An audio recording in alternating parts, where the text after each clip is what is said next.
அனைவருக்கும் வணக்கம். இன்றைக்கு இந்த பதிவில் ராணி மங்கம்மாள் நாவலின் 10 முதல் 14 வரை உள்ள அத்தியாயங்களை பற்றி பார்க்க போகிறோம். அத்தியாயம் 10. ராஜதந்திர சிக்கல். கிறிஸ்தவர்களுக்கு வேறு இடங்களில் நிலம் ஒதுக்கிவிடுங்கள் என்று தொடர்ந்து வாதிட்டனர் கோயில்களை நிர்வகித்து வருபவர்கள்.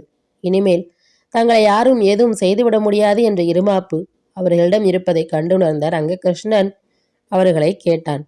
இதே நிலங்கள் உங்களுக்கு சொந்தமாயிருந்து நீங்கள் எங்காவது வெளியே சென்றிருக்கும் போது அவர்கள் தங்கள் சிலுவை கோயில்களை அங்கே கட்டியிருந்தால் நீங்கள் திரும்பி வந்ததும் என்ன செய்வீர்கள் என்றான். தனது இந்த கேள்விக்கு அவர்கள் என்ன பதில் சொல்லப் போகிறார்கள் என்பதை அவன் கூர்ந்து கவனித்தான். ஆனால் அவர்களது பதில் அவனுக்கு ஏமாற்றம் அளித்திருந்தது. அரசே, நாங்கள் வெளியேறி சென்றிருந்தாலும் எங்கள் நிலங்களை அவர்கள் அவ்வளவு சுலபமாக கைப்பற்றி அவற்றின் மேல் சிலுவை கோயில் கட்டிவிடலாம் என்று நினைக்கக்கூட முடியாது என்றனர். ஏன் முடியாது என்று கேட்க, அக்கம் பக்கத்தில் உள்ளவர்கள் தடுக்காமல் சும்மா விட மாட்டார்கள் என்றனர் கோயில் அதிகாரிகள். மிகவும் சரி. அதேபோல் அவர்களுடைய நிலத்தில் நீங்கள் ஆலயங்கள் கட்டும்போது அக்கம் பக்கத்தில் உள்ளவர்கள் ஏன் தடுக்கவில்லை என்றான் இளவரசன். தடுப்பதற்கு அக்கம் பக்கத்திலே அப்போது அவர்கள் யாரும் இல்லையே என்றனர் கோயில் அதிகாரிகள். ஓஹோ, ஓர் அநியாயத்தை தடுக்க முடிந்தவர்கள் நேரில் இருந்தால் ஒரு நீதி, இல்லாவிட்டால் வேறொரு நீதியா? வேடிக்கையா இருக்கிறதே நீங்கள் சொல்வது என்றார் இளவரசர். நீதியோ அநீதியோ, கட்டிய கோயிலை இனிமேல் என்ன செய்ய முடியும்? சாஸ்திர சம்மதமாகிவிட்ட ஒரு நிறைவேறிய காரியத்தை குறை சொல்லி பயனில்லை என்றனர். நியாயமும் சாஸ்திரமும் வேறு வேறானவை என்று நான் நினைக்கவில்லை பெருமக்களே என்றார் இளவரசர். சாஸ்திரம் என்ன சொல்கிறதோ அதற்கு நியாயமும் கட்டுப்பட்டாக வேண்டும் என்றனர். நியாயத்துக்கு புறம்பான ஒன்றை சாஸ்திர அங்கீகாரம் பெற்றதென்று நீங்கள் கட்டி பிரதிஷ்டை செய்து வழிபடுகிற தேவாலயங்களில் உள்ள சர்வ சக்தியும் வாய்ந்த தெய்வங்கள் கூட ஒப்புக்கொள்ளப் போவதில்லை என்றார் இளவரசர். அரசர் தங்களுக்கு சாதகமாக இல்லை என்பது வந்தவர்களுக்கு மெல்ல மெல்ல புரிந்தது. உடனே வாதிடுவதை விடுத்து அவனை தன்னை கட்டிக்கொண்டு காரியத்தை சாதிக்க முயன்றார்கள் அவர்கள். எப்படியோ கட்டிய கோவிலை ஒன்றும் செய்ய முடியாத அரசே என்றனர். இதற்கு ரங்ககிருஷ்ணன் மறுமொழி ஏதும் கூறவில்லை. அவர்களை உற்று பார்த்தான். முகபாவத்திலிருந்து அவன் உறுதியானதொரு முடிவுக்கு வந்து விட்டான் என்று புரிந்தது. தயை கூர்ந்து, அரசர் கருணை காட்ட வேண்டும். அரசராகிய தாங்களும் மக்களாகிய நாங்களும் எங்கள் தெய்வங்களை வழிபட்டு அருள் வேண்டுகிறோமோ அதே தெய்வங்களுக்குத்தான் நாங்கள் கோயில் கட்டியிருக்கிறோம் என்றனர். மறுபடியும் அவர்களை கடுமையாக உற்று பார்த்தான் அவன். கும்பாபிஷேகம் செய்து முறைப்படி குடியேறிவிட்ட மூர்த்திகளை இனி எங்கே கொண்டு போக முடியும் அரசே என்று கேட்டனர். இதற்கு அப்போது ரங்ககிருஷ்ணன் கூறிய மறுமொழி அங்கிருந்த அனைவருமே துணுக்குற செய்தது. திகைத்து போய் நின்றார்கள் அவர்கள். சமய பற்றும் பக்தியும் மிக்கவரான ரங்ககிருஷ்ணனின் மனதில் நியாயத்தை காட்டிலும் உயர்ந்த தெய்வம் இல்லை என்ற உணர்வு மட்டுமே அப்போது ஓங்கியிருந்தது. ஆகவே அவர்களிடம் அவன் தார்மீக கோபத்தோடு கேட்டான். விக்கிரகங்களை கொண்டு போய் வைக்க வேறு இடமில்லை என்றால் காவிரியில் போடுவதுதானே என்றான். இந்த வார்த்தைகளில் சூடும் கடுமையும் உரைத்து இனி இதில் இவனுடைய முடிவு வேறு விதமாக இராது என்று வந்தவர்களுக்கு புரிந்ததும் தயங்கி நின்றனர் அவர்கள். அவர்களிடம் மேலும் ரங்ககிருஷ்ணனே தொடர்ந்தான். ஏதடா, அபச்சாரமான வார்த்தைகளை பேசுகிறவனே என்று நினைக்க வேண்டாம். உண்மையை விட உயர்ந்த தெய்வம் இல்லை என்பது எல்லா சமயங்களும் இருக்கிற உண்மை. பெரும்பாலானவர்கள் ஒன்று சேர்ந்து செய்திருக்கிறார்கள் என்பதனால் ஒரு தப்பான காரியம் நியாயமாகிவிடாது. சிறுபான்மையோர் பாதிக்கப்பட்டிருக்கிறார்கள் என்பதனால் ஒரு நியாயத்தை புறக்கணித்து விட முடியாது என்றார் இளவரசர். ஆனால் அரசரின் இந்த முடிவால் பெரும்பாலான பக்தர்கள் மனசாபத்தை தான் எதிர்பார்க்க முடியும் என்று சற்றே துணிவுடன் ஆரம்பித்தார் வந்தவர்களில் ஒருவர். துணிந்து வாய் திறந்து விட்டாலும் பயந்து கொண்டேதான் பேசினார் அவர். நீதி நியாயங்களில் பெரும்பாலானோருக்கு ஒரு விதம், சிறுபான்மையினருக்கு மற்றொரு விதம் என்று பார்க்க முடியாது என்றார் இளவரசர். தீர்மானமாக இப்படி அவர்களுக்கு மறுமொழி கூறி அனுப்பினான் ரங்ககிருஷ்ணன். அவனுடைய தீர்ப்பின் நடுநிலை பண்பையும் நியாயத்தையும் தாய் மங்கம்மாள் பாராட்டினாள். தொடர்ந்து இப்படியே நியாயமாக நடந்து கொள்ள வேண்டும் என்று அவனை மேலும் வாழ்த்தினாள். மிக சில தினங்களிலேயே கிறிஸ்தவர்களுக்குரிய இடங்கள் அவர்களிடம் ஒப்படைக்கப்பட்டன. பாதிரியாரும் கிறிஸ்தவ மக்களும் ரங்ககிருஷ்ணனை சந்தித்து அவனுக்கு தங்கள் விசுவாசத்தை தெரிவித்தனர். இவையெல்லாம் முடிந்த பின் பட்டத்தரசி சின்னமுத்தம்மாள் மட்டும் ஒரு நாள் இதை பற்றி ரங்ககிருஷ்ணனிடம் பேசிய போது சிறிது வருத்தப்பட்டாள். விக்கிரகங்களை தூக்கி ஆற்றில் எறிய சொன்னீர்கள் என்று நம் குடிமக்களின் சிலர் உங்கள் மீது கோபமாய் இருக்கிறார்கள். நீங்கள் அத்தனை கடுமையாக சொல்லியிருக்க கூடாது என்றார். மெய்யாகவே ஆற்றில் கொண்டு போய் எரியுங்கள் என்ற அர்த்தத்தில் நான் அப்படி சொல்லவில்லை. நியாயத்தை பாராமல் தாங்கள் பிடித்த முயலுக்கு 3.25 என்று அவர்கள் பிடிவாதமாய் பேசினார்கள். அதனால்தான் நானும் அப்படி பதில் பேச வேண்டியதாயிற்று என்றார் இளவரசர். ஒரு சொல் வெல்லும், மற்றொரு சொல் கொல்லும் என்பார்கள். நீங்கள் நினைத்ததையே இன்னும் இதமாக சொல்லியிருக்கலாம் என்றாள் அவள்.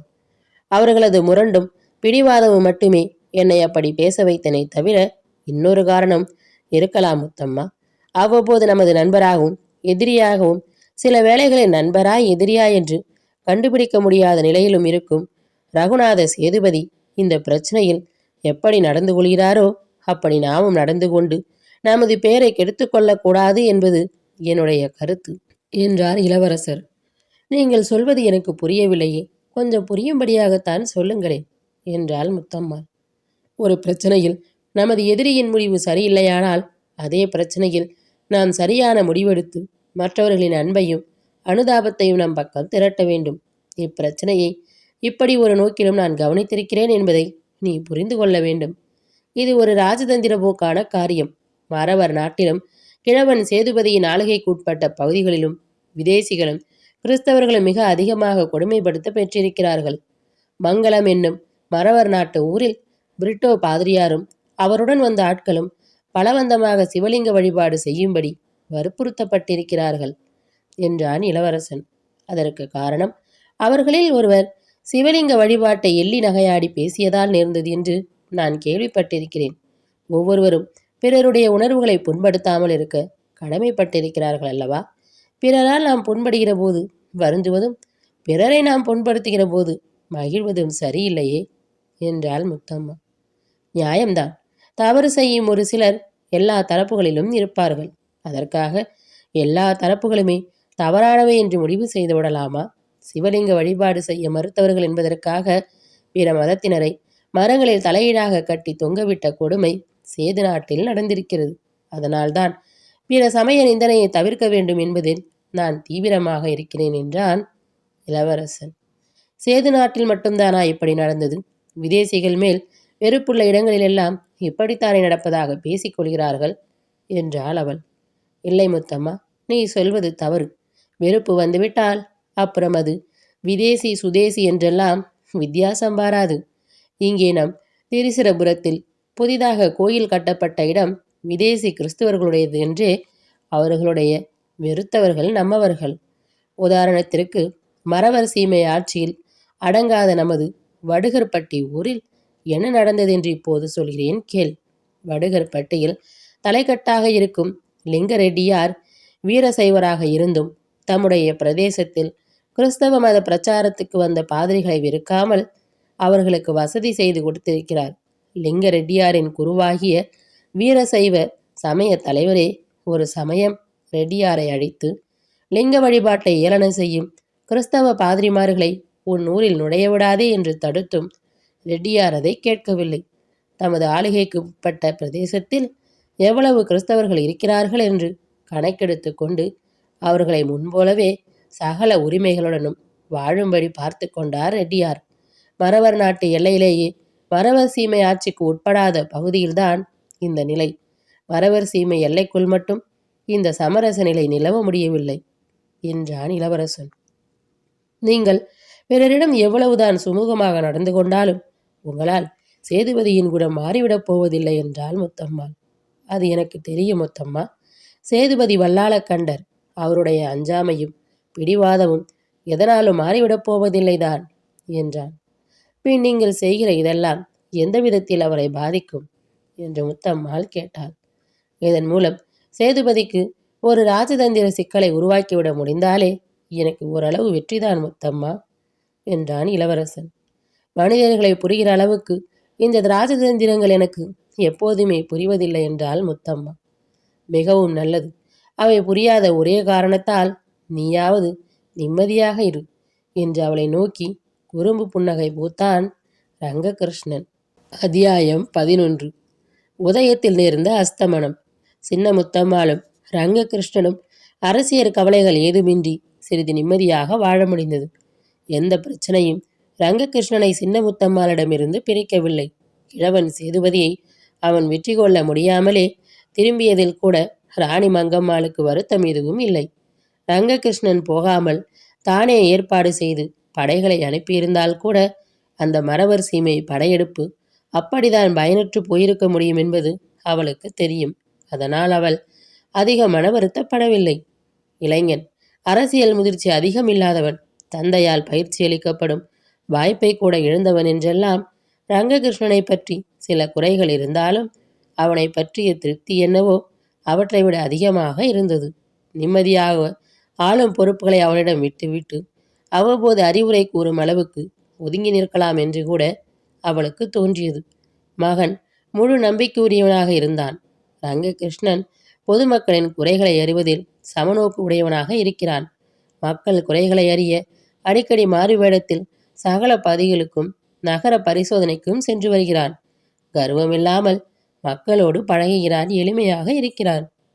நீதி வழங்கும் இன்றியமையாத நேர்மையும் ஒழுக்கமும் இருபுறமும் சீர்தூக்கி பார்க்கும் குணமும் அவனிடம் உள்ளன.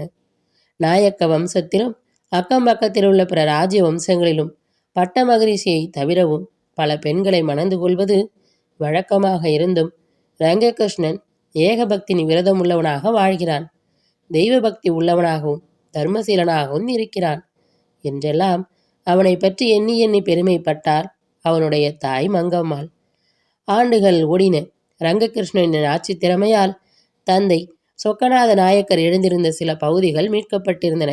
ஆட்சி அமைதியாக நடைபெற்றது. மங்கம்மாள் எதிர்பார்த்தது போல் ரங்ககிருஷ்ணன் மக்களிடம் நல்ல பெயர் வாங்கினான். ஆட்சி முறையின் ஒழுங்குகளால் அவன் புகழ் எங்கும் பரவியது. பொது வாழ்விலும் தனி வாழ்விலும் அவன் மிகவும் மகிழ்ச்சியாயிருந்தான். அவனும் சின்னமுத்தம்மாளும் உயிருக்குயிராக ஒருவரை ஒருவர் நேசித்தார்கள். அந்த இணைபிரியா காதலை பார்த்து ராணி மங்கம்மாள் பெருமகிழ்ச்சி அடைந்தாலும் உள்ளூர ஒரு மனக்குறையும் இருந்தது. இவர்களுக்கு மனமாகி இத்தனை ஆண்டுகளின் பின்னும் மக்கட்செல்வம் இல்லையே என்ற குறைதான் அது. 6 ஆண்டுகள் நீடித்த அந்த குறை 7வது ஆண்டில் தீர்ந்தது. சின்னமுத்தம்மாள் கருவுற்றிருந்தாள். இச்செய்தி எல்லோருக்கும் மகிழ்ச்சியை அளித்தது. அரண்மனை வட்டாரத்தில் திருவிழா கொண்டாட்டம் போல ஒரு உவகை பரப்பியது இந்த நல்ல செய்தி. மங்கம்மாள் இந்த நல்ல செய்தி அறிந்ததும் நிறைய தான தர்மங்களை செய்தாள். சாந்திகள் ஹோமங்களையும் சேவித்தாள். அந்த ஆண்டின் வசந்த காலமும் வந்தது. சித்ரா பௌர்ணமிக்கு மங்கம்மாளும் ரங்ககிருஷ்ணனும் சின்னமுத்தம்மாளும் மதுரைக்கு போய் ஆற்றில் அழகர் இறங்கும் வைபவத்தை தரிசித்து விட்டு வந்தார்கள். அந்த ஆண்டு கோடை வெயில் எல்லா ஆண்டுகளையும் விட மிகவும் கடுமையாக இருந்தது. திருச்சிராபுரத்திலும் சுற்றுப்புறங்களிலும் மணல் பறந்தது. அரண்மனை வளையக்காரர் ஒருவர் நல்ல மங்கள வேளை பார்த்து சின்னமுத்தம்மாளுக்கு விசேஷமான வளைகளை அணிவித்தார். வளையக்காப்பு வைபவத்தின் போது ரங்ககிருஷ்ணனும் ராணி மங்கம்மாளும் உடனிருந்தனர். சின்னமுத்தம்மாளின் தோழிகளும் அரண்மனை பெண்களோடும் மகிழ்ச்சியோடு கூட்டமாக கூடி நின்று வளைகாப்பு அணிவதை பார்த்து கொண்டிருந்தார்கள். சிலர் மங்களமான பாடல்களை இனிய குரலில் பாடினார்கள். ரங்ககிருஷ்ணா, உனக்கு ஒரு மகன் பிறந்து அவன் பெரியவனாகி வளர்ந்த பின்பாவது இந்த கிழவன் சேதுபதியை எதிர்த்து ஒடுக்க முடிகிறதா என்று பார்க்க வேண்டும் என்றாள் மங்கம்மாள். இதற்கு அவசியமே இராதம்மா. உலகம் உள்ளவரை கிழவன் சேதுபதியும் நித்திய ஜீவியாக இருப்பார் என்று நினைத்து கொண்டு பேசுகிறீர்கள் நீங்கள் என்றான் அவன். வாஸ்தவம்தான். இங்கு யாரும் சாவுவதுமில்லையப்பா. ஆனால் கிழவன் சேதுபதி எமனே வந்தாலும் அவனுக்கு பிடி கொடுக்காமல் சாக்கு போக்கு சொல்லி அவனை திரும்பி அனுப்பி விடுவார் என்றாள் ராணி மங்கம்மாள். அவர் அப்படி செய்யக்கூடியவர்தான் அம்மா. ஆனால் காலம் வந்துவிட்டால் யாரும் தப்ப முடியாது. சேதுபதி மட்டுமில்லை, நீ, நான், எல்லோரும் தான் என்றான் இளவரசன். என்னை சொல், ஒப்புக்கொள்கிறேன். உனக்கென்ன வந்தது? நீ வாலிப பிள்ளை. இன்னும் நீண்ட காலம் சிரஞ்சீவியாயிருந்து வாழ வேண்டும், ஆள வேண்டும். உன்னை ஏன் இதில் சேர்த்து கொள்கிறாய் மகனே என்றாள் மங்கம்மாள். வாலிபன் வயோதிகன் என்ற வேறுபாடுகள் எல்லாம் கூற்றுவனுக்கு கிடையாதம்மா. புயலில் சில சமயம் நன்றாக முற்றிய உதிரக்கூடிய நிலையில் உள்ள கனிகள் எல்லாம் அப்படியே காம்பில் தங்கிவிட பூவும் பிஞ்சும் காயும் தரையில் உதிர்ந்து அழிந்து விடவும் நேரலாம் அம்மா என்றான் இளவரசன். இதை கேட்ட அவன் தாய் மங்கம்மாள் அவசரமாக அவன் அருகே நெருங்கி வந்து விரைந்து அவனது வாயை பொத்தினாள். மங்களமான வேளையில் இந்த அமங்கலமான பேச்சுக்கள் போதும் ரங்ககிருஷ்ணா என்றாள் மங்கம்மாள். வளைகாப்பு பாடல்களின் மகிழ்ச்சி ஒளியில் ராணி மங்கம்மாளும் ரங்ககிருஷ்ணனும் பேசிய இந்த பேச்சுகளை மற்றவர்கள் கேட்கவில்லை. ரங்ககிருஷ்ணன் தற்செயலாகத்தான் இந்த வார்த்தைகளை சொல்லியிருந்தான். ஆனாலும் அவனுடைய தாய் அந்த அமங்கலமான வார்த்தைகள் அச்சாணியமாக நினைத்தாள், அபசகுணமாக எண்ணினாள். அதை எண்ணி மனதிற்குள் அஞ்சினாள், பரிகாரங்கள் செய்தாள். திருச்சிரபுரம் அரண்மனை கலகலப்பாக இருந்தது. சின்ன முத்தம்மாள் மகிழ்ச்சியாக இருந்தாள். அவள் வயிற்றைப் போலவே மனமும் நிறைந்து பூரித்து கொண்டிருந்தது. ஒரு மாலை வேளையில் அவளும் ரங்ககிருஷ்ணனும் அரண்மனை நந்தவனத்தில் காற்று வாங்கியபடியே பேசிக்கொண்டிருந்தார்கள். பிறக்கப் போகிற குழந்தை ஆண்தான் என்று எனக்கு தோன்றுகிறது. நீங்கள் என்ன நினைக்கிறீர்கள் என்றாள் முத்தம்மாள். இதுவரை நான் எதுவும் நினைக்கவில்லை சின்ன முத்தம்மாள். இப்பொழுதுதான் நினைக்கத் தொடங்குகிறேன். அதுவும் நீ ஆணாக இருக்க வேண்டும் என்று சொல்வதால் நான் பெண்ணாக இருக்க வேண்டும் என்று ஆசைப்படலாம் அல்லவா என்றான். அது பெண்ணாக பிறந்து என்னை போல் கஷ்டப்பட வேண்டுமா என்றாள் அவள். நீ இப்போது என்ன கஷ்டப்படுகிறாயாம் என்றான் இளவரசன். என்ன கஷ்டப்படவில்லையாம் என்றாள் முத்தம்மா. பட்டத்து அரசியாயிருப்பது கஷ்டமா? அரண்மனை வாசம் கஷ்டமா? புகழ்பெற்ற ராணி மங்கம்மாளின் மருமகளாக இருப்பது கஷ்டமா என்று இளவரசன் கேட்க, உங்கள் கேள்விக்கு பதில் சொல்வதுதான் இப்போது கஷ்டம் என்று சொல்லி புன்னகை பூத்தாள் சின்ன முத்தம்மாள். ஒரு நாளும் ஒரு விதத்திலும் உனக்கு கஷ்டம் வராமல் நான் பார்த்துக் கொள்வேன் முத்தம்மா, கவலைப்படாதே என்றான். அவளுக்கு பதில் கூறி ஆதரவாக அணைத்தபடி அவளை உள்ளே அழைத்துச் சென்றான் ரங்ககிருஷ்ணன். பெண்கள் எல்லோரும் ஆண் குழந்தைக்கு ஆசைப்படுகிறார்கள், ஆண்கள் எல்லோரும் பெண் குழந்தைக்கு ஆசைப்படுகிறார்கள் என்று போகிற போது சிரித்தபடி அவனிடம் கூறினாள் முத்தம்மாள். மறுநாள் காலை பொழுது விடிந்தது முதல் ரங்ககிருஷ்ணனுக்கு காய்ச்சல் போல உடல் சூடேறி கொதித்தது. முதலில் கழுத்தில் வீங்கினார் போல் ஒரு ஊற்றம் தெரிந்தது. பொண்ணுக்கு வீங்கி என்றார்கள். கண்களில் எரிச்சல் தாங்க முடியவில்லை. உணவு செல்லவில்லை. எல்லாமே கசந்து போயின. வந்திருக்கும் நோய் என்னவென்று யாருக்கும் புரிந்து கொள்ள முடியாமல் இருந்தது. முகத்திலும் உடம்பிலும் முத்து முத்தாக வெடித்த பின்பே அவனுக்கு பெரியம்மை போட்டிருப்பது புரிந்தது. முதலில் லேசாக தென்பட்ட அம்மை முத்துக்கள் அடுத்த நாள் அருநெல்லிக்காயாக உடல் முழுவதும் அப்பி மொய்த்திருந்தன. உடல் வலி கொன்றது. உறக்கமும் வரவில்லை. உண்பன பருகுவன எல்லாமே கசந்து வழிந்தன. எதுவுமே வேண்டியிருக்கவில்லை. மஞ்சளையும் வேப்பிலையும் உடலில் அரைத்து பூச சொன்னார்கள் அரண்மனை வைத்தியவர்கள். ராணி மங்கம்மாள் தான் ராணி என்பதை மறந்து ரங்ககிருஷ்ணனின் தாயாக மட்டுமே மாறி அவன் அருகே இருந்து கவனித்தாள். பணிவுடைகள் செய்ய ஓடியாடும் உடல்நிலையில் இல்லாவிட்டாலும் சின்ன முத்தம்மாளும் அருகே இருந்தாள். வழி தெரியாமல் இருக்க மிக பெரிய தலைவாழை குருத்து இலையில் விளக்கெண்ணெய் தடவி அதில் ரங்ககிருஷ்ணனை கிடத்த நேர்ந்தது. அவனுக்கு தன் நினைவே இல்லை. வைத்தியம் செய்வதை விட விரைவில் இறங்கி தணிந்து அருள் செய்யும்படி மாரியம்மனை வேண்டிக் கொள்வதுதான் பயன்படும் மகாராணி என்று வைத்தியர்கள் எல்லோரும் கூறினார்கள். ராணி மங்கம்மாளும் சின்ன முத்தம்மாளும் அரண்மனையில் உள்ளவர்களும் மக்களும் எங்கள் மன்னரை காப்பாற்றுத்தாயே என்று அம்மனை பிரார்த்தித்தார்கள். அரண்மனையில் கட்டிய வேப்பிலை கொத்துகளைப் போல மனிதர்களின் முகங்களும் வாடி தொங்கின, களை இழந்தன. இன்னும் சில நாட்களில் தாயாக போகும் சின்ன முத்தம்மாள் ஓயாமல் கண்ணீர் சிந்தினாள், கலங்கினாள். கணவனின் உடல் ரணத்தையும் வலியையும் தான் ஏற்றுக்கொண்டு அவனை வலியிலிருந்தும் ரணத்திலிருந்து மீட்க முடியவில்லையே என்று மனமுருகினாள் அவள். பகலாக மகனின் அருகிலேயே இருந்த மங்கம்மாள் அரையுடலாக தேய்ந்து போனாள். கோயில்களில் விசேஷ அர்ச்சனைகள் செய்யப்பட்டன.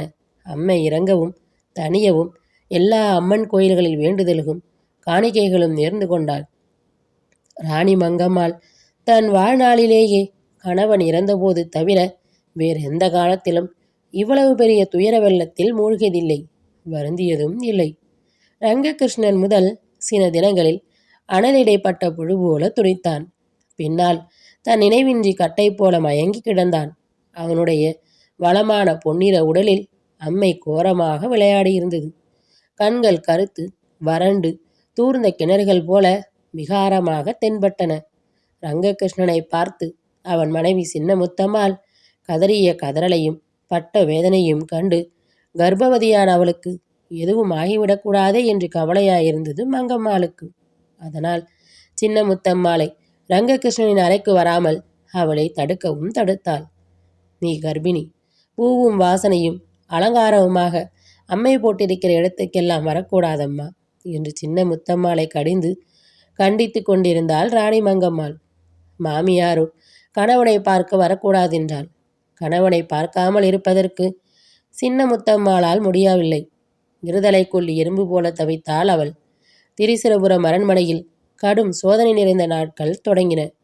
அரண்மனையில் பகலிலும் இருள் சூழ்ந்தது. ஒருவர் முகத்திலும் களை இல்லை. துயரம் சூழ்ந்த மௌனம் எங்கும் கனத்து தேங்கியிருந்தது. எங்கும் எந்த செயலும் நடைபெறாமல் அரண்மனைக்குள் எல்லாம் சம்பித்து போய்விட்டன.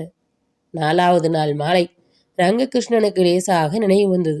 பேச முடியாமல் கழுத்திலும் கன்னத்திலும் கொப்பளங்கள். தாயை நோக்கி கண்ணீர் சிந்தியபடி மௌனமாக இருந்தான் அவன். வாயை திறந்து உதட்டை அசைத்தாலோ வலி கொன்றது. கவலை வேண்டாம் மகனே, சீக்கிரம் தணிந்துவிடும். தலைக்கு தண்ணீர் விட்டு விடலாம் மகனே.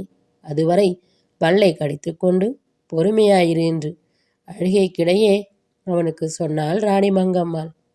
கணவன் இறந்து போன பின் அரசியல் பொறுப்புகள் அவளை கல் நெஞ்சக்காரியோ என்று பிறர் நினைக்கும் அளவுக்கு மாற்றியிருந்தனர். அவள் எதற்குமே கலங்கி கண்ணீர் சிந்தியதில்லை. இன்று மகன் மேலிருந்த பாசத்தால் அவனை அழாதே மகனே என்று ஆறுதல் கூறிவிட்டு தான் சிறு குழந்தை போல் தேம்பி தேம்பி எழுதாள் மங்கம்மாள். ஒவ்வொரு வார்த்தையாக சிரமப்பட்டு உச்சரித்து ரங்ககிருஷ்ணன் பேசினான். குரல் கிணற்றுக்குள்ளிருந்து வருவது போல் நலிந்து ஒளிந்தது. அம்மா, அன்று உலகின் நிலையாமையை பற்றி உங்களிடம் பேசிக்கொண்டிருந்த போது யாரும் சாவஸ்தம் இல்லை என்று சொன்னது நினைவிருக்கிறதா என்றான். போதுமடா மகனே, இப்போது எதற்கு அந்த அமங்கல பேச்சு என்றாள் மங்கம்மாள்.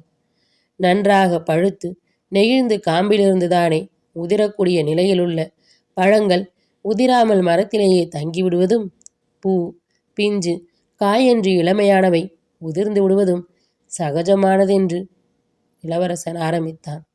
போதும், நிறுத்து என்று அவன் வாயை பொத்தினாள் ராணி மங்கம்மாள். மகன் நினைவூட்டி பேசிய வார்த்தைகள் அவளை மேலும் கலக்கின. மனதை தேற்றிக்கொள்வது மிகவும் சிரமமாக இருந்தது. உள்ளே அந்தரங்கத்தில் அவளை தடுக்க முயன்றும் கேளாமல் ஏதோ இடைவிடாதபடி அழுது கொண்டிருந்தது. இரவு முழுவதும் அவள் மனதில் அதே இடைவிடாத அழுகை நீடித்தது. மறுநாள் அதிகாலையில் விடிவதற்குள் இன்னும் 4-5 நாழிகைகள் இருக்கும்போது இருள் பிரியாத வைகரையில் ரங்ககிருஷ்ணனுக்கு மீண்டும் நினைவு வந்தது. அப்போது ராணி மங்கம்மாள் அருகில் இருந்தாள். அறையில் இருந்த திவ்ய பிரபந்த ஏடுக்களை சுட்டிக்காட்டி யாராவது சுவாமிகளை வரவழைத்து பிரபந்தம் சேவிக்க சொல்லுமாறு தாய்க்கு ஜாடை காட்டினான் அவன். உடனே திருவரங்கத்திற்கு பல்லக்கை அனுப்பி பரம வைஷ்ணவரான ஒரு வைதிகரை அழைத்து வர செய்தாள் மங்கம்மாள்.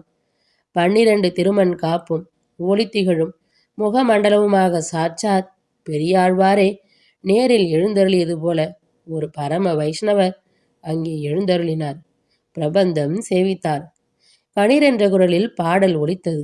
அந்த திவ்ய சப்தம் செவிகளில் ரீங்காரமிட்டு தெய்வீகமாக முரளும்போது ரங்ககிருஷ்ணன் உலக மணந்தவனின் பொன்னடியை சென்று சேர்ந்திருந்தான்.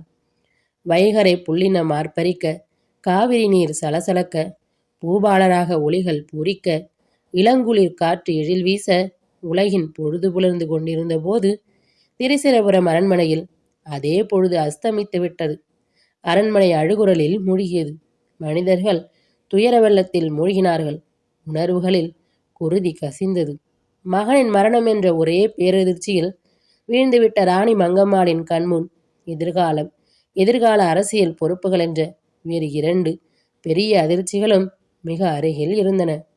ரங்கா, எனக்கு ஏன் இத்தனை பெரிய சோதனை என்று மகன் சரணமடைந்து அர்ப்பணமாகிவிட்ட அதே உலகளந்த பொன்னடிகளை கண்கலங்கி போய் அப்போது உள்ளமுருகி தியானித்தாள் அவள். அத்தியாயம் 12. பேரன் பிறந்தான்.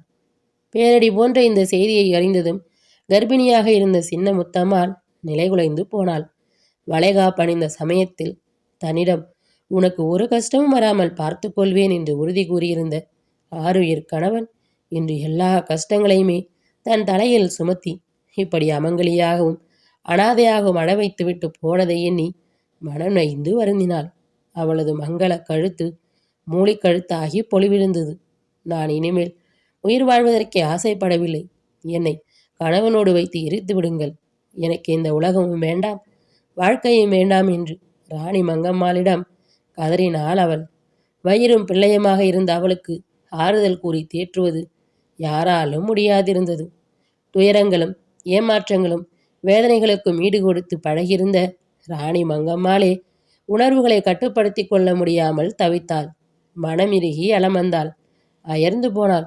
அப்போது சின்னமுத்தம்மாளின் துயர வெள்ளத்தை கட்டுப்படுத்துவதற்காகவாது தான் தனது உணர்வுகளை முதலில் கட்டுப்படுத்தி கொள்ள வேண்டியது அவசியம் என்று எண்ணினாள். எல்லோரையும் போல தானும் அழுது புலம்பி திகைத்து நிற்பது தான் எதிரிகளுக்கு மகிழ்ச்சி ஊட்டக்கூடிய காரியம் என்று அவளுக்கே தோன்றியது. ஆனாலும் தாய்ப்பாசம் அவ்வளவு சுலபமாக அடங்கிவிடக்கூடியதில்லை. எதிர்காலத்தில் நாயக்க வம்சத்தின் நம்பிக்கைகளெல்லாம் கொன்றுவிட்டு மாண்டு போயிருந்தான் ரங்ககிருஷ்ணன். தன்னுடைய ஆட்சிக்கும் அரசியலுக்கும் இனிமேல்தான் சோதனை காலம் தொடங்குகிறது என்பது ராணி மங்கம்மாளுக்கு புரிந்தது. விரோதங்களும் பொறாமைகளும் ஒரு பக்கம் இருந்தாலும் கிழவன் சேதுபதி உட்பட எல்லா அக்கம்பக்கத்து அரசர்களும் துக்கம் விசாரிக்க வந்து போனார்கள். துக்கம் விசாரிக்கத்தான் வந்தார்களா, அல்லது தான் எந்த அளவு சோக மிகுதியால் பலவீனப்பட்டு போயிருக்கிறோம் என்று நேரில் பார்த்துவிட்டு போக அவர்கள் வந்தார்களா என்னும் அந்தரங்கமான சந்தேகம் கூட ராணி மங்கம்மாளுக்கு இருந்தது. அந்த சந்தேகத்தில் ஓரளவு உண்மை இல்லாமலும் போகவில்லை. ரங்ககிருஷ்ணன் சடலத்தை அரண்மனை எல்லையிலிருந்து மயானத்திற்காக எடுப்பதற்கு முன் முத்தம்மாளின் பிடிவாதம் எல்லை மீறியது.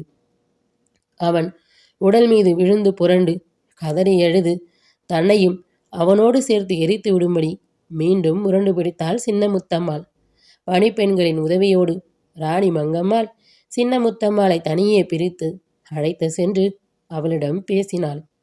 உன் துயரத்தை விட என் துயரம் பல மடங்கு பெரியது முத்தம்மா. மகன் பிறந்த உடனேயே என் உயிரும் போயிருக்க வேண்டும். அப்படி செய்யாமல் பல்லை கடித்து கொண்டது நான் உயிர் வாழ வேண்டி இருக்கிறது.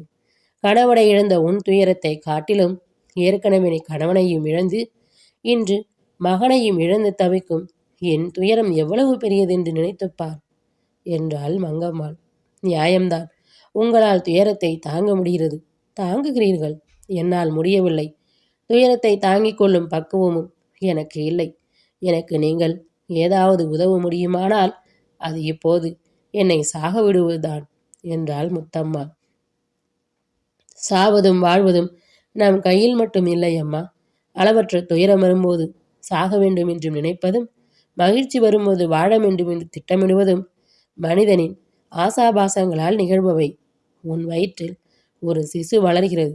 அது இந்த வம்சத்தின் எதிர்காலத்துக்கு மிகவும் அவசியமானது. உன் கணவனுக்கு விசுவாசமாக இருக்க வேண்டுமானால் இறப்பதுதான் ஒரே வழி என்று நீ நினைப்பது தவறம்மா. அவனுடைய கருவை வளர்த்து பெற்றெடுப்பதுதான் அவனுக்கு விசுவாசமான காரியம். உன்னை கொன்று கொள்ள வேண்டுமானால் உனக்கு உரிமை இருக்கலாம். ஆனால் உன்னுள் வளரும் குழந்தையை கொல்லும் உரிமை உனக்கில்லை என்று கண்டித்து கூறி அவளை நிர்பந்தமாக ஒரு அறையில் அடைத்து சில பணிப்பெண்களையும் அவளோடு காவலுக்கு வைத்துவிட்டு சென்றாள் ராணி மங்கம்மாள். மகன் ரங்ககிருஷ்ணனின் சடலத்துக்கான அந்திம கிரியையில் நடந்தன. அதன் பின் சில நாட்கள் தொடர்ந்து அந்த அரண்மனையும் அதிலிருந்த மனிதர்களும் கலகலப்பல்லாமல் இருந்தார்கள். சின்ன முத்தம்மாளுக்கு ஆறுதல் தேறுதல் கூறி அவளை பாதுகாப்பதே ராணி மங்கம்மாளுக்கு பெரிய பொறுப்பாக இருந்தது. அரசியல் பொறுப்புகள் எதையுமே அவள் கவனிக்க முடியவில்லை. ராயசம் கவனித்து வந்தார். அரண்மனையில் நடந்துவிட்ட துக்க சம்பவத்தின் காரணமாக கோயில்களில் தரிசனத்துக்கு கூட செல்ல முடியாமல் இருந்தது. தங்களை தாங்களே சிறை வைத்தது கொண்டது போல திரிசிரபுரம் அரண்மனையில் நாட்களை கடத்தினார்கள் அவர்கள். சின்னமுத்தம்மாளின் அர்த்தமற்ற பிடிவாதமாகிய கணவனோடு உடன்கட்டை ஏறுவது என்பதை தடுத்து நிறுத்திவிட்டாலும் கர்ப்பிணியாகிய அவள் தற்கொலை செய்து கொண்டு விடுவாளோ என்ற பயம் இன்னும் ராணி மங்கம்மாளுக்கு இருந்தது. தொடர்ந்து சின்ன முத்தம்மாள் விரக்தியோடு தான் இருந்தாள். அவளுடைய வேதனை ஒரு சிறிதும் தணிந்ததாக தெரியவில்லை. இந்த நிலையில் வயிறும் பிள்ளையுமாக இருக்கும் அவளை அரண்மனையில் ஒரு கணமும் தனியே விடாமல் கவனித்துக் கொள்ள வேண்டியிருந்தது. சோக மிகுதியில் பொறுத்த கொள்ள முடியாமல் அவள் எதுவும் செய்து கொண்டு விடக்கூடாதே என்று பயந்தாள் ராணி மங்கம்மாள்.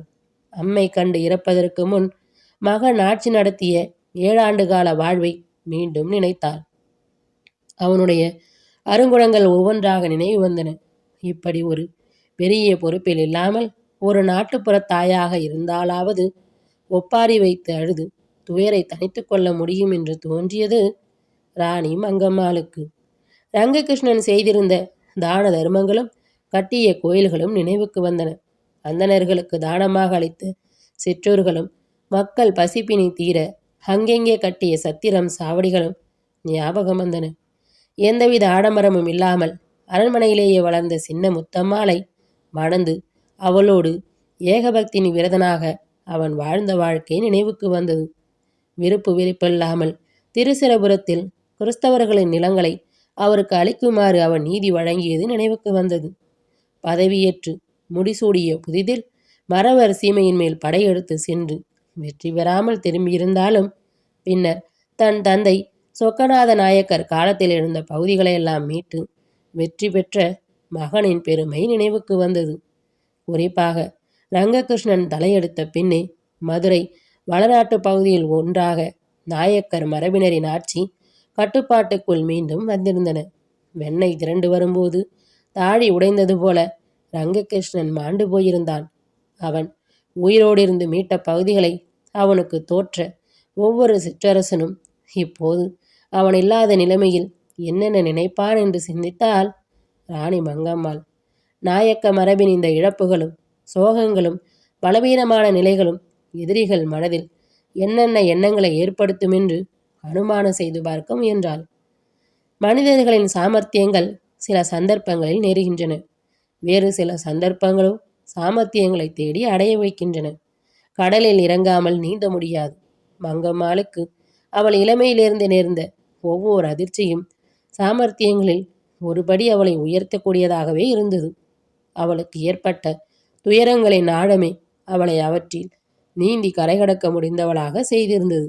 பலவீனமானவர்களும் எந்த அதிர்ச்சியிலும் உடனே தளர்ந்து வீழ்ந்துவிடக்கூடியவர்களாகவும் அவள் ஒருபோதும் இருந்ததில்லை.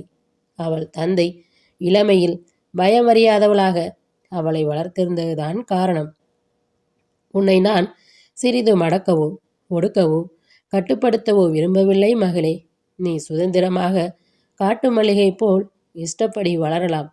சுதந்திரமாக வளர்பவர்கள் எதிர்காலத்தில் விரும்ப தகுந்த நல்ல கட்டுப்பாடு உள்ளவர்களாக மாறுவதும், கட்டுப்பாடாக வளர்ப்பவர்கள் எதிர்காலத்தில் விரும்பத்தகாதபடி தாறுமாறாக தெரிவதும் சகஜம்.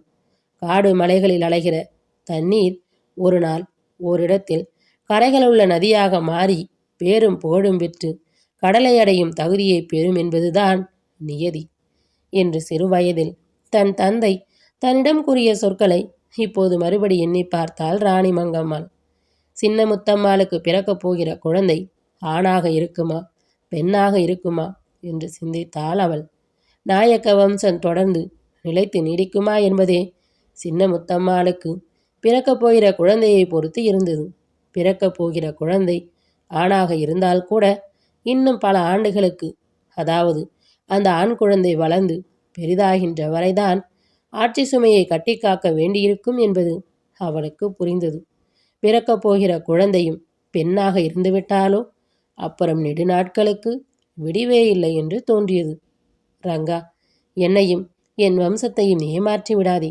எங்கள் குலம் விளங்க ஒரு செல்வனை அழைத்து காப்பாற்று என்று பெருமாளை அவள் வேண்டிக் கொள்ளாத நாளில்லை. விரக்தியில் பைத்தியகாரத்தனமாக ஏதாவது செய்து கொண்டு விடப் போகிறாளோ என்ற பயத்தில் சின்ன முத்தம்மாளை கட்டுக்காவலில் வைத்திருந்தாள் அவள். எப்போதும் யாராவது பணிப்பெண்கள் அவளுடன் கூடவே இருந்தார்கள். துணைக்கு இருப்பது போல் உடனிருந்து அவளை கண்ணும் கருத்துமாக கவனித்து கொண்டார்கள். கணவன் இறக்கும்போதே அவள் நிறைமாத கர்ப்பிணி. மனக்கவலைகள் குழப்பங்களின் நாட்கள் நகர்ந்தன. ராணி மங்கம்மாள் அரங்கநாத பெருமாளை வேண்டிக் கொண்டது வீண் போகவில்லை. சில நாட்களிலேயே சின்ன முத்தம்மாள் அழகான ஆண்மக ஒன்றை பெற்றெடுத்தாள். ராணி மங்கம்மாளுக்கு பேரன் பிறந்தான். வம்சம் விளங்கி வளர வழி பிறந்தது என்று தெய்வங்களுக்கு நன்றி விசுவாசத்தோடு வணக்கம் செலுத்தினாள் அவள். பாட்டனாராகிய சொக்கநாத நாயக்கரின் பெயரை குழந்தைக்கு வைக்க விரும்பினாள்.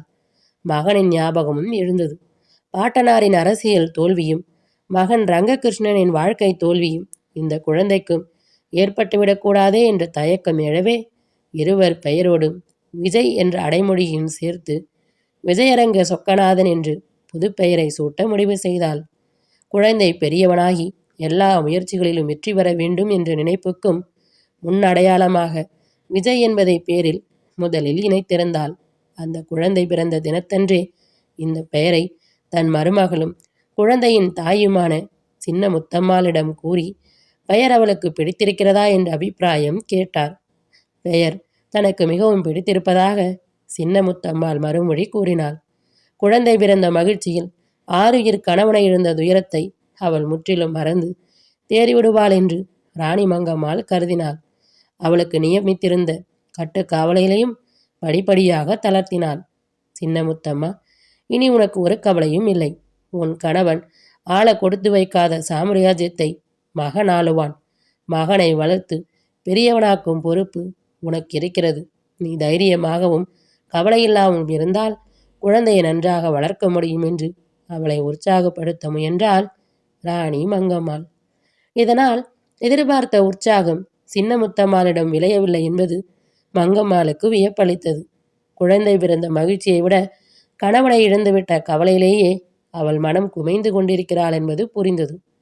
உன் மகன் பெரியவனாகி முடிசூடி இந்த நாட்டை ஆளும்போது கவலையெல்லாம் பறந்து போகும்படி பெண்ணே என்றாள் மங்கம்மாள். அதற்குள் என் கவலைகளை என்னை கொன்று தின்றுவிடும் போலிருக்கிறதே மகாராணி என்றாள் அவள்.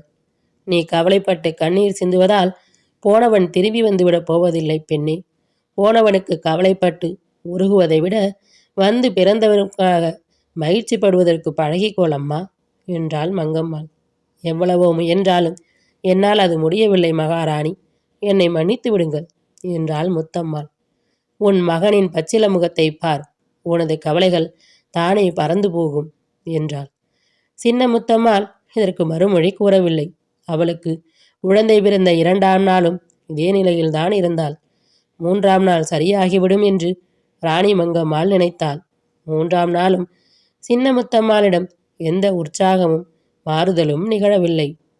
அத்தியாயம் 13. கண்கலங்கி நின்றாள். மருமகளான சின்ன முத்தம்மாளின் உற்சாகமற்ற போக்கு ராணி மங்கம்மாளுக்கு கவலையளித்தது. அவள் மனம் குழம்பி திகைப்பு நின்றாள். கணவனை இழந்த துயரத்தை மகன் பிறந்த மகிழ்ச்சியில் மறந்து விடுவாள் என்று எதிர்பார்த்தது வீணாயிற்று. சின்ன முத்தம்மாளை எப்படி மனமாறம் செய்வதென்று ஓயாமல் சிந்தித்தாள் ராணி மங்கம்மாள். அவளது எந்த முயற்சியாலும் மருமகளை மாற்ற முடியவில்லை. மருமகள் தைரியமாகவும் உற்சாகமும் இராவிடில் பிறந்த குழந்தையை வளர்த்து காப்பாற்றுவது சிரமமாயிற்று என்று தனக்குள் சிந்தித்து ஒரு முடிவும் புலப்படாமல் தவித்தாள் ராணி மங்கம்மாள். எதிர்பாராமல் நேர்ந்து அனைவரையும் அதிர்ச்சிக்குள்ளாகிவிட்ட ரங்ககிருஷ்ணனின் மரணத்தால் மூத்தவர்களின் விசும்பல்களும் கண்ணீரும் அழுகுரல்களுமே நிரம்பிவிட்ட அரண்மனையில் அதன் பின் தொடர்ந்து நீடித்த துயர மௌனத்தின் கனத்தையும் இறுக்கத்தையும் கரைப்பது போல் இப்போதுதான் ஓர் இளம் குழந்தையின் இனிய அழுகுரல் ஒலிக்கத் தொடங்கியிருந்தது. ஆனால் எல்லோருடைய சோகத்தையும் போக்கிய அந்த மங்களமான இளம் அழுகுரல் அந்த குரலுக்குரியவனை பெற்றெடுத்தவளின் சோகத்தை மட்டும் போக்கவில்லை. சின்ன முத்தம்மாள் மகன் பிறந்த பின்பும் சித்தபிரமை பிடித்தவள் போல் அர்த்தமின்றி பார்த்த திசையிலேயே வெறிபிடித்து பார்த்தபடி இருந்தாள். அவளது கவனத்தை திருப்புவதற்காக படிப்பெண்கள் செய்த முயற்சிகள் பலிக்கவில்லை. சிரிப்பதற்கும் முகம் மலர்வதற்கும் முடியாதவளாகி விட்டாலோ என நினைக்கும் அளவுக்கு பரிதாபமாயிருந்தது அவள் நிலைமை. சின்ன முத்தம்மாளின் இந்த துயரத்தை போக்க முடியாமலும் என்ன செய்வதென்று அறியாமல் திகைத்து கலங்கினாள் ராணி மங்கம்மாள். சிரிப்பு ஊட்டுவதிலும் நகைச்சுவையாக பேசி மகிழ்விப்பதிலும் கெட்டிக்காரர்களான இளம்பெண்களை சதா காலமும் சின்ன முத்தம்மாளின் அருகே சூழ்ந்திருக்க செய்தாள். அவளுக்கு பிறந்திருக்கும் ஆண் குழந்தையை பற்றி அவளிடமே நிறைய பேச செய்து கலகலப்பூட்ட முயன்றாள். எதுவுமே எதிர்பார்த்த நல்ல விளைவுகளை உண்டாக்கவில்லை. நாயக்க வம்சத்தை ஆள்வதற்கு பேரன் பிறந்த மகிழ்ச்சியும் கோலாகலமும் குறையாமல் வந்தவர்களுக்கெல்லாம் பரிசில்களும் தான தர்மங்களும் வழங்கப்பட்டன. அரண்மனை உள்ளேயும் வெளியேயும் ராணி மங்கம்மாளுக்கு பேரன் பிறந்ததை கொண்டாடினார்கள். சித்தபிரமை பிடித்தார் போல் இருந்த சின்ன முத்தம்மாளுக்கு எல்லா ஏற்பாடுகளும் கண்ணும் கருத்துமாக செய்யப்பட்டிருந்தன. பணிப்பெண்கள் தாய்மை பேற்றுக்கு முன்னால் முதல் நீராட்டலுக்காக அண்டா நிறைய பன்னீர் நிரப்பி வைத்தார்கள். பெரும் முயற்சிக்கு பின் ராணி மங்கம்மாளை ஒரு நாள் பிற்பகலில் தனியாக சின்ன முத்தம்மாளை சந்தித்தார். அவளிடம் மனம் விட்டு பேசினாள். நீ இப்படி இருப்பது எனக்கு மிகவும் கவலையாயிருக்கிறது. உன் கவலைகளை நீ மறக்க வேண்டும். உன்னை தேற்றிக்கொண்டு உன் மகனை சீராட்டி வளர்க்க வேண்டும் என்றாள். இதற்கு எதுவும் மறுமொழி கூறாமல் கண்ணீர் சிந்தபடியே மூட்டு வலையை விரித்து நோக்கியபடி இருந்தால் சின்ன முத்தம்மாள். அவளிடம் எந்த விளைவும் ஏற்படவில்லை. ராணி மங்கம்மாள் நீண்ட நேரம் அன்றாடிய பின்னர் சின்ன முத்தம்மாள் மறுமொழி கூறினாள். நாயக்க வம்சம் தழைக்க ஒரு வாரிசு தேவை என்றீர்கள். இதோ வாரிசு கிடைத்துவிட்டது. எடுத்துக்கொள்ளுங்கள். குலை போட்டு ஈன்ற பின் தாய் வாழைக்கு அப்புறம் இங்கு என்ன வேலை என்று கூறியபடியே தான் அருகில் கிடந்த குழந்தையை இரு கைகளாலும் எடுத்து ராணி மங்கம்மாளிடம் நீட்டினாள். ராணி மங்கம்மாள் குழந்தையை மருமகள் கையிலிருந்து வாங்க தயங்கவில்லை. ஆனால் அதே சமயம் மருமகளின் பேச்சை கடிந்து கொண்டாள். உனக்கு என்ன வந்துவிட்டது இப்போது? ஏன் இப்படி பேசுகிறாய்?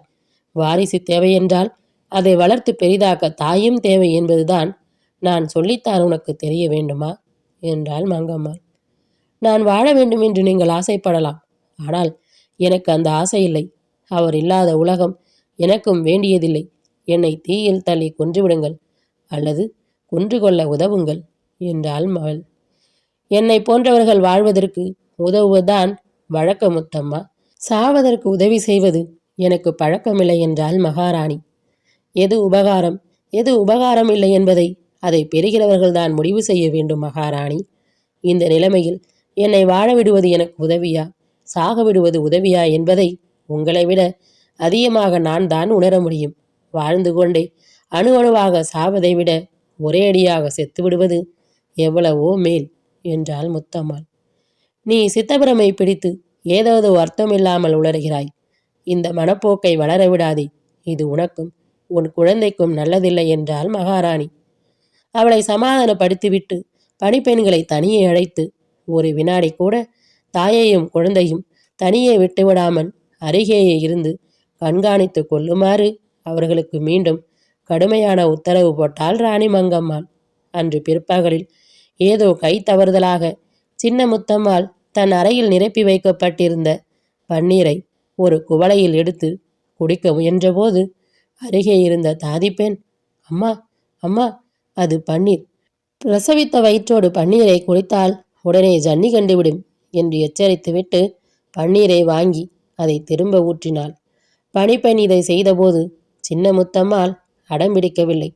தன்னை தடுத்த பணிப்பெண்ணின் முகத்தை கூர்ந்து கவனித்தாள். பின்னர் ஏதோ யோசனையில் ஆழ்ந்து பேசாமல் இருந்தாள். சிறிது நேரம் கழித்து சின்ன முத்தம்மாளே அந்த பணிப்பெண்ணிடம் மீண்டும் தானே பேச்சு கொடுத்து பார்த்தாள்.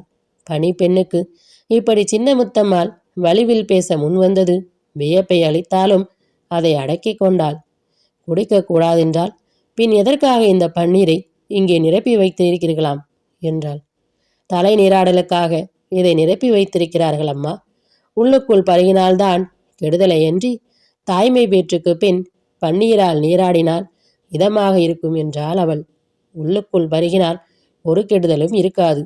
சும்மா நீயாக என்னை பயமுறுத்துகிறாய் என்றாள் முத்தம்மாள். ஐயையோ, நீங்கள் அப்படி நினைக்காதீர்கள். உள்ளுக்குள் பருகினால் மோசம் போய்விடும் என்றாள் பணிப்பெண். அடிப்போடி, நீங்களும் உங்க வைத்திய முறைகளும் வினோகமாகத்தான் இருக்கின்றன. சாக வேண்டியவர்களை எதையாவது மருந்து கொடுத்து வாழ வைக்கிறீர்கள். வாழ வேண்டியவர்களை எதையாவது கொடுத்து சாக விட்டு விடுகிறீர்கள். உங்களுக்கு சாக வைக்கவும் சரியாக தெரியாது, வாழ வைக்கவும் துப்பில்லை. வைத்தியமாம் வைத்தியம் என்றாள் முத்தம்மாள். பணிப்பெண் இதற்கு மறுமொழி கூறாமல் சிரித்துக்கொண்டு பேசாமல் இருந்துவிட்டாள். எதற்காக சின்ன முத்தம்மாள் இப்படியெல்லாம் பேசுகிறாள் என்பதையும் அந்த பணிப்பெண்ணால் அப்போது கண்டுபிடிக்க முயலவில்லை. அன்றிரவு முதல் யாமம் முத்தம்மாளின் அறை நிசப்தமாயிருந்தது. பணிப்பெண்கள் கூட பகலெல்லாம் உழைத்த அலுப்பில் கலைந்து உறங்கி போயிருந்தார்கள். மங்களாகவும் தனிவாகவும் எரிந்த குத்துவிளக்கை மேலும் தனிவாக்கி இருள் சூழ செய்த பின் முத்தம்மாள் தன் அருகே பிஞ்சு கைகால்களை உதைத்து கொண்டிருந்த குழந்தையை எடுத்து மார்பில் அணைத்து பால் கொடுத்தாள். உச்சி மோந்தாள். மாறி மாறி முத்தமிட்டாள். அவள் கண்களில் ஈரம் பளபளத்தது.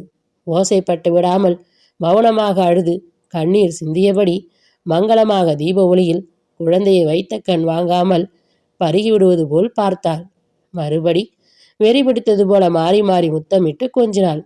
பின்பு தன் கட்டிலுக்கு அருகே இருந்த மற்றொரு சிறு கட்டிலில் பட்டு துணியை விரித்து குழந்தையை கடத்தினாள்.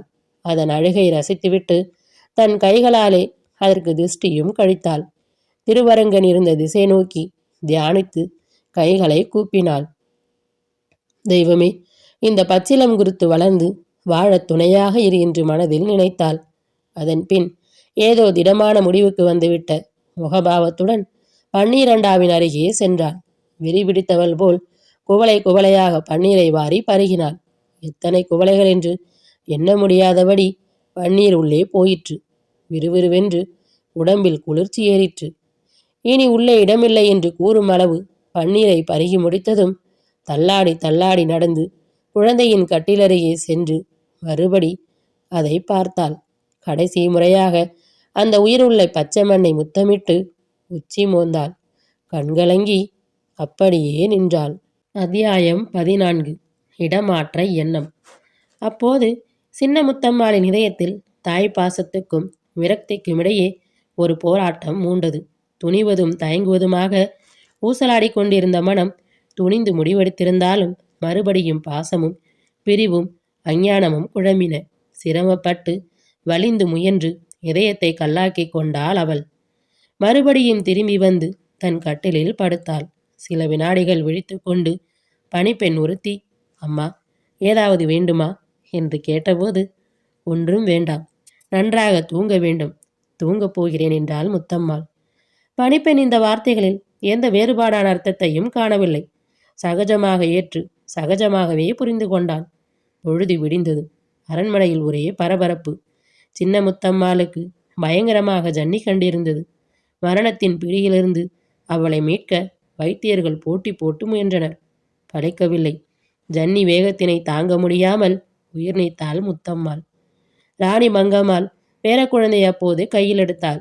மறுபடி அக்குழந்தையை அதன் தாயிடம் விட முடியாமல் தானே வளர்க்க வேண்டியதாயிற்று. தாயாகவும் பாட்டியாகவும் இருந்து அக்குழந்தையை வளர்த்தாக வேண்டிய பொறுப்பு அவளிடம் வந்தது. மறுபடியும் அந்த அரண்மனையில் தற்காலிகமானதொரு இருள் சூழ்ந்தது. 2 பெரிய துக்க சம்பவங்கள் நேர்ந்துவிட்ட திருச்சிரபுரம் அரண்மனையில் இருப்பு கொள்ளாமல் தவித்தாள் மங்கம்மாள். எங்கே திரும்பினாலும் மகன் ரங்ககிருஷ்ணனின் ஞாபகமும் மருமகள் சின்ன முத்தம்மாளின் நினைவும் வந்து வேதனைப்படுத்தின. மகனையும் மருமகளையும் நினைத்து உருகாமல் அவள் அந்த பெரிய அரண்மனையில் ஒரு வினாடி கூட நிம்மதியாக இருக்க முடியவில்லை. திரும்பிய பக்கமெல்லாம் மகன் ரங்ககிருஷ்ணனின் சிரிப்பொலி கேட்பது போல் பிரம்மையாய் இருந்தது. அந்த அரண்மனை முழுவதும் மறைந்து போன அவ்விருவரின் நினைவுகளே நிரம்பி கிடந்தன. அரசியல் அனுபவங்களும் ஆட்சி பொறுப்புகளும் ஓரளவு அவள் மனதை கல்லாக ஆக்கியிருந்தன. இல்லாவிடில் அவளும் ஒரு பேதையைப் போல் இக்கொடுமையிலிருந்து விடுபட தற்கொலை செய்து கொண்டிருக்க கூடும். பயந்து ஓடியிருக்கக்கூடும். புகழ்பெற்ற நாயக்க வம்சத்துக்கு ஒரு வாரிசை உருவாக்குகிறோம் என்ற நம்பிக்கையும் உள்ளார்ந்த திருப்தியுமே அவளை அப்படியெல்லாம் செய்யவிடாமல் அப்போது வாழ வைத்திருந்தன. நீரு பூத்த நெருப்பாக உள்ளே கலந்து கொண்டிருந்த துயரம் வெளியே தெரியவிடாமல் நாட்களை கடத்தி கொண்டிருந்தாள் ராணி மங்கம்மாள். மக்கள் அவளை வீராங்கனை என்றும் எவ்வளவு துயரங்களையும் தாங்கிக் கொண்டு ஆட்சி கடமைகளை ஆற்றக்கூடிய திடசித்தி உள்ளவள் என்றும் வானலாவ புகழ்ந்தனர். ஆனால் அவளது மனம் எவ்வளவுக்கு கவலையில் சிக்கி தவிக்கிறது என்பது அச்சயாவை போன்ற 2 அரண்மனை முக்கியஸ்தர்களுக்கு தெரிந்துதான் இருந்தது. அவர்களிடம் அவளால் அதை மறைக்க முடியவில்லை. ஒரு நாள் மாலை அரண்மனை மந்திராலோசனை மண்டபத்தில் ராணி மங்கம்மாளுடன் பேசிக்கொண்டிருந்த போது ராயசம் ஒரு யோசனையை கூறினார். அவள் கையில் இருந்த பேரன் விஜயரங்க சொக்கநாதனை சுட்டி காட்டி, இவனுடைய நலனுக்காவது நீங்கள் இதை செய்தாக வேண்டும் என்றார் அவர். அவர் கூறிய அந்த யோசனை ராணி மங்கம்மாளை சிந்திக்க வைத்தது. இந்த அரண்மனையில் 2 சாவுகளுக்கு மேல் நேர்ந்துவிட்டன. தொடர்ந்து இங்கே இருப்பது உங்கள் மனவேதனையை அதிகப்படுத்தலாம். நடந்த துயரங்களை நினைவுபடுத்தி உங்களை இந்த சூழலை கலக்கப்படுத்தலாம். தயவு செய்து நீங்களும் குழந்தையும் இடம் மாற வேண்டும் என்றார் ராயசம். ராணி மங்கம்மாள் அவரை கேட்டாள். உங்கள் யோசனையை இருக்கிறேன், ஆனால் எங்கே இடம் மாறுவது என்றுதான் எனக்கு புரியவில்லை என்றாள். நம்மை பொறுத்தவரை திருச்சிரபுரத்தை விடுபட்டால் மதுரைதான் சிறந்த இடம். மதுரைக்கு போகலாம் என்றார் அவர். அங்கே போனாலும் ரங்ககிருஷ்ணன் நினைவு என்னை கொல்லத்தான் செய்யும். அவனோடு சித்ரா பௌர்ணமிக்கும் மற்ற காரியங்களுக்கும் அங்கே நான் போனதெல்லாம் ஞாபகம் வரும் என்றாள் மகாராணி. வரலாம், ஆனால் இங்கே திருச்சிரபுரத்தில் இருப்பது போல அவ்வளவு கொடுமையாக அது இராது. மதுரை மாநகரம் இதைவிட பெரியது. இப்போதே கூட உங்கள் அரசியல் தலைநகரமாக இது இருந்தாலும் மதுரையே உங்களுடைய கலாச்சார தலைநகரமாக விளங்கி வருகிறது. கோலாகலமும் கலகலப்பும் பரபரப்பும் நிறைந்த மதுரை மாநகருக்கு போவது உங்கள் மனப்புண்களை ஆற்றக்கூடும். குழந்தையையும் நன்றாக வளர்க்கலாம். மதுரையிலும் ரங்ககிருஷ்ணனின் பாட்டனார் கட்டிய பழைய மகால் அரண்மனைக்கு எனக்கு எப்போதுமே பிடிக்காது. தமுக்கம் ராஜமாளிகையில்தான் தங்கியாக வேண்டும். தமுக்க ராஜமாளிகையின் ஒவ்வொரு தூணும் சுவரும் கூட ரங்ககிருஷ்ணனை எனக்கு நினைவூட்டாமல் விடப்போவதில்லை என்றாள் மங்கம்மாள். நினைவுகள் எல்லாமே நிழலை போன்றவை மகாராணி. நாம் எங்கெல்லாம் நடந்து போகிறோமோ அங்கெல்லாம் அவை நம்மை தொடரவே செய்யும். கொஞ்சம் அடர்ந்த வெயில் வர முடியாத பகுதிக்கு போனால் ஒருவேளை நம் நிழல்கள் நமக்கே தெரியாமல் இருக்கலாம் என்றார் அவர். துயர நிழல்கள் என்னை பயமுறுத்தி வீழ்த்துவிட முடியாது.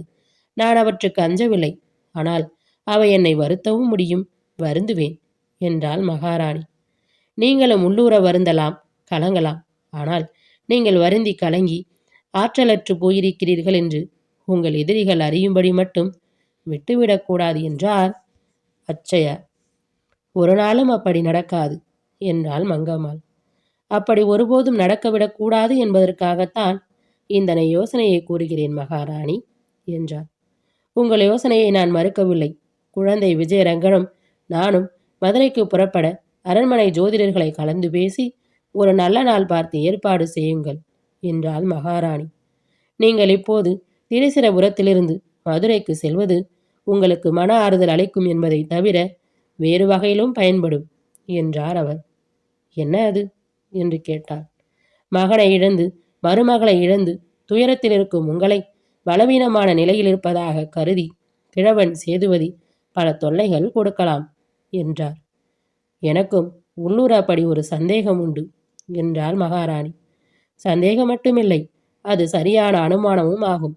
நீங்கள் தொடர்ந்து திருச்சிரபுரத்திலேயே இருந்தால் மதுரையை கைப்பற்ற முயல்வார் சேதுபதி என்றார் அச்சயா. அது நடக்காது, நடக்க விடமாட்டேன் என்றாள் மங்கம்மாள். அதை நடக்க விடாமல் தடுக்க நீங்கள் திருச்சிரபுரத்தில் இருப்பதை விட மதுரையில் இருப்பது பயன்படும் என்றார் அவர். நான் ஆயத்தமாயிருக்கிறேன். மதுரைக்கு புறப்பட உடனே நாள் பார்த்து ஏற்பாடு செய்யுங்கள் என்று மீண்டும் முன்னைவிட உறுதியான குரலிலே கட்டளையிட்டாள் ராணி மங்கம்மாள். அவள் குரலில் இப்போது புதிய உறுதியும் புதிய கண்டிப்பும் ஒலித்தன.